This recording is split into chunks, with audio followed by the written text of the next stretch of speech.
Hello बच्चों, let's see the question. 5-point charger each will Q are pressed on 5 vertices of regular hexagon side L.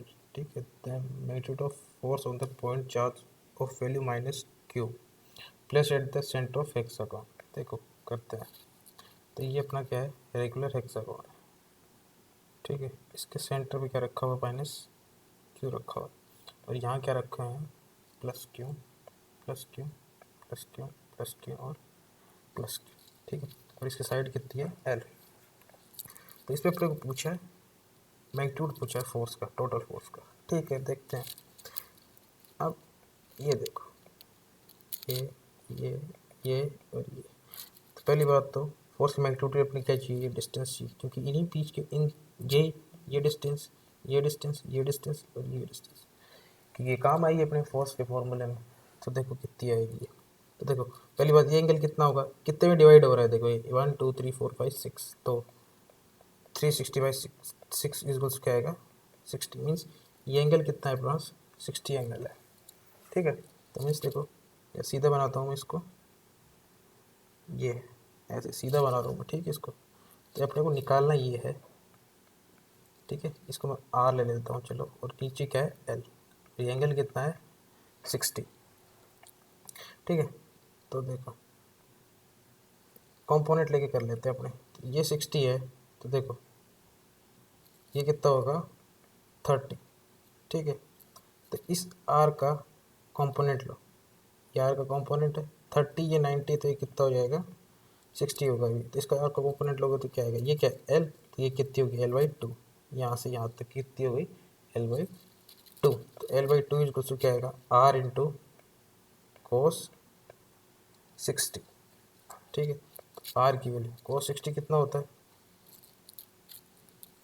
Are की value कितनी आएगी, L/2 into 1/cos 60. तो are की value क्या आएगी, L/4. Sorry sorry sorry, इसमें क्या है, ये कितना 1/2, तो ये एल से ए टू से टू कैंसिल, एल इक्वल से क्या आएगा, आर इक्वल से एल ही आएगा. हाँ सही है भी, क्योंकि अगर 60 है तो ये भी 60 होगा, ये भी 60 होगा, तो ये क्या बन जाएगी, इक्विलेटरल ट्रायंगल. तो ये कितनी वैल्यू आ जाएगी, एल. ठीक है, अब देखो, अब दूसरा डायग्राम बनाता हूँ मैं. ये अपने पास क्यू क्यू क्यू क्यू और एक क्यू, और यहाँ है माइनस क्यू. तो देखो ये इसको क्या करेगा, ये ऊपर वाला इस पे लगाएगा फोर्स. चलो इसको मैं ले लेता हूँ ABCD और E, और इसको मैं ले लेता हूँ O.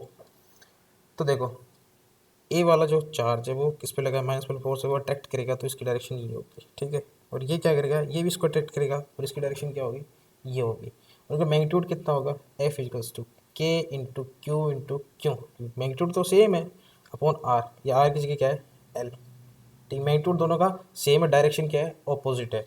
तो ये इसको कैंसिल कर लेगा, ये और ये भी इसको अट्रैक्ट करेगा, ये भी इसको अट्रैक्ट करेगा, वापस से मैग्नीट्यूड यही आना है, ये इसको कैंसिल कर लेगा. अब बच्चा ये. ठीक है, क्योंकि ये चारों तो कैंसिल कर लिए. ठीक है, अब बचा ये, अपने पास कौन सा बचा है, एक बचा है, कौन सा, ये. तो ये इसको क्या करेगा, अट्रैक्ट करेगा, अट्रैक्ट करेगा, तो इसकी वैल्यू कितनी आएगी, एफ. वैल्यू तो वही आनी है, अपॉन वैल्यू तो क्या आएगी, वही आएगी. तो इसको अगर मैं लिखूंगा तो क्या आएगा, 1/4 pi Q square upon L square. और तो कोई ऑप्शन ही नहीं बचता. तो देखो, क्योंकि एक अकेला चार्ज बचा है जो इसको क्या करेगा, अट्रैक्ट करेगा. अगर यहाँ भी होता तो फिर क्या हो जाता, ज़ीरो हो जाता. पर अपने पास अकेला है तो ये इसको अट्रैक्ट करेगा, तो इसका मैग्नीट्यूड कितना होगा, कि क्यू स्क्वायर अपॉन एल. और ये ऑप्शन देखो कौन सा है इसमें, फोर्थ ऑप्शन. तो राइट आंसर अपना क्या होगा, फोर्थ. Thank you.